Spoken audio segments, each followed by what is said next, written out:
नमस्कार दोस्तों। आज की कहानी है मुंशी प्रेमचंद की निर्वाचन। परशुराम ने मर्यादा से कड़ी आवाज़ में कहा, दहलीज में रुक जाओ। मर्यादा ने पूछा, ऐसा क्या हो गया कि मुझे दहलीज में रुकने के लिए कह रहे हो? मुझे छूत लग गया क्या? तुम्हें घर के अंदर आने से पहले यह बताना होगा कि इतने दिनों से कहाँ और किसके साथ थी। अब यहाँ कैसे और किसके साथ आई हो? परशुराम ने पूछा। मर्यादा बोली, इन बातों को पूछने का बाद में समय नहीं मिलेगा क्या? परशुराम कहने लगे, नहीं, तुम्हें अभी जवाब देना होगा।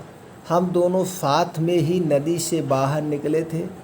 तुम मेरे पीछे चल रही थी, लेकिन अचानक कहाँ चली गई? दुखी आवाज़ में मर्यादा बोलने लगी, आपने देखा नहीं था कि वहाँ अचानक नागा पंथ के साधुओं का हुजूम आ गया था। सारे लोग इधर उधर दौड़ रहे थे। तभी मुझे धक्का लगा और मैं ना जाने किस दिशा में चली गई।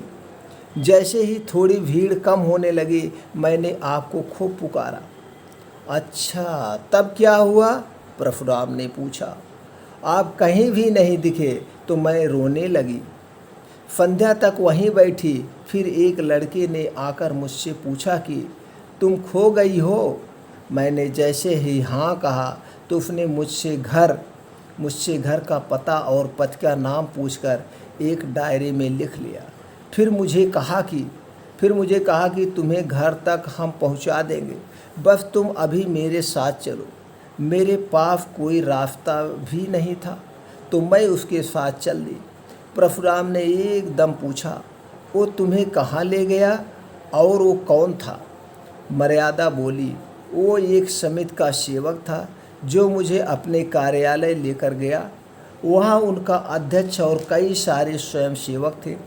उन्होंने मेरा पता एक रजिस्टर में लिखा और एक घर में भेज दिया जहाँ पर खोई हुई सारी महिलाएं थीं। परशुराम ने सवाल किया, तुमने उस अध्यक्ष से तभी क्यों नहीं कहा कि मुझे घर भेज दीजिए? मर्यादा ने कहा, मैंने कई बार उनसे मुझे घर पहुंचाने के लिए कहा, लेकिन वो बार बार यही कहते थे कि मेला खत्म होने के बाद वो सारी महिलाओं को एक साथ ही घर भेजने की व्यवस्था करेंगे। इसकी वजह से पैसे और लोगों की कमी थी। मैंने उन्हें कहा कि मेरे गहने ले लीजिए और घर पहुंचा दीजिए। इन गहनों के अलावा भी मैं और ज़्यादा पैसे दे सकती हूँ, बस मुझे मेरे पति के पास तक पहुंचा दो। लेकिन उन्होंने मेरी एक न सुनी और मुझे भी अन्य स्त्रियों के बारे में जब पता चला तो थोड़ा राहत मिल गई थी। परशुराम बोले, ठीक है, लेकिन तुमने मुझे तार क्यों नहीं लिखवाया? मर्यादा ने बताया कि मैं पूरी रात उन महिलाओं के साथ उसी कमरे में थी। अगले दिन मैंने सोचा कि जब ये लोग मुझे घर भेज ही देंगे तो तार की क्या ज़रूरत है। फिर परशुराम पूछने लगे, रात भर सारी महिलाएं एक ही कमरे में थी तो कमरे में युवक भी आते जाते रहे होंगे? मर्यादा ने जवाब दिया, नहीं, केवल एक बार कोई युवक खाने के लिए पूछने आया था। जब सबने खाना खाने से मना कर दिया तो वह लौट गया। उसके बाद एक महिला के पेट में दर्द हो उठा था तो अध्यक्ष साहब 2-3 बार दवा पिलाने कमरे में आए थे। झट से परशुराम ने कहा, देखो, अब निकली ना असली बात। मैं इन लोगों को खूब अच्छे से जानता हूँ। मर्यादा नाराज होते हुए बोली, आप किसी सज्जन व्यक्ति पर ऐसे आरोप नहीं लगा सकते। वो मेरे पिताजी के उम्र के थे। दूसरी, उनकी आंखें हमेशा नीचे रहती थी। परशुराम बोले, हाँ, वहाँ के सारे आदमी देवता थे ना। तुम ये बताओ कि अगले दिन क्या हुआ? मर्यादा ने बोली, अगले दिन भी मैं वहीं रही। दिन के समय एक स्वयंसेवक हम सभी महिलाओं को कई पवित्र स्थल लेकर गए। लौटकर सबने खाना खाया। परशुराम ने पूछा, तुम वहाँ महिलाओं के साथ आनंद लेती रही? मेला तो अगले ही दिन खत्म हो गया होगा। ना खाना खाने के बाद तो गाना बजाना भी हुआ होगा। मर्यादा ने बताया, नहीं, गाना बजाना तो नहीं हुआ, लेकिन सारी महिलाएं अपने दुख के बारे में बात करती रही। शाम को मेला उठा तो उसके बाद 2 सेवक सारी महिलाओं को स्टेशन लेकर गए। परशुराम बोले, तुम तो यहाँ 7वें दिन आई हो और वो भी अकेली ही? मर्यादा बोली, हाँ, स्टेशन में कुछ दुर्घटना हो गई थी जिस वजह से देरी हो गई। परशुराम ने कहा, क्या हुआ था? मर्यादा ने बताया कि जैसे ही वो सेवक टिकट लेने गया तो एक आदमी ने कहा कि गोपीनाथ, धर्मशाला में एक इंसान ठहरा हुआ है जिसकी पत्नी खो गई है। उसने जैसा हुलिया बताया है वह मुझे मिलता था। उस आदमी ने मुझे देखकर कहा कि आप उनकी पत्नी जैसी लग रही हो। मैंने उससे पूछा कि क्या तुम बाबूजी को पहचानते हो? उसने जवाब दिया, मैं उनको नहीं जानता तो आपको क्यों खोजता? आपका बच्चा काफ़ी रो रहा है। तब सारी औरतों ने कहा कि चली जाओ, तुम्हारे पर परेशान हो रहे होंगे। उन स्वयं सेवकों ने उस व्यक्ति से 2-3 बातें पूछकर मुझे उनके साथ भेज दिया। दिल खुश था कि अब अपने परिवार से मिलूंगी, लेकिन मेरा भाग्य ऐसा ही कि मैं किसी गलत इंसान के हाथ पड़ गई। परशुराम ने हैरान होकर पूछा कि आखिर कौन था वो जिसके साथ तुम चली गई? मर्यादा ने कहा कि मुझे लगा कि वो कोई दलाल ही रहा होगा। परशुराम ने सवाल किया कि तुमको इतना होश नहीं हुआ कि उसे कह दूं कि बाबूजी को यहीं भेज दो? तुम इतना नहीं कह सकती थी? मर्यादा ने तुरंत बोली, मेरी बुद्धि काम ही नहीं कर रही थी।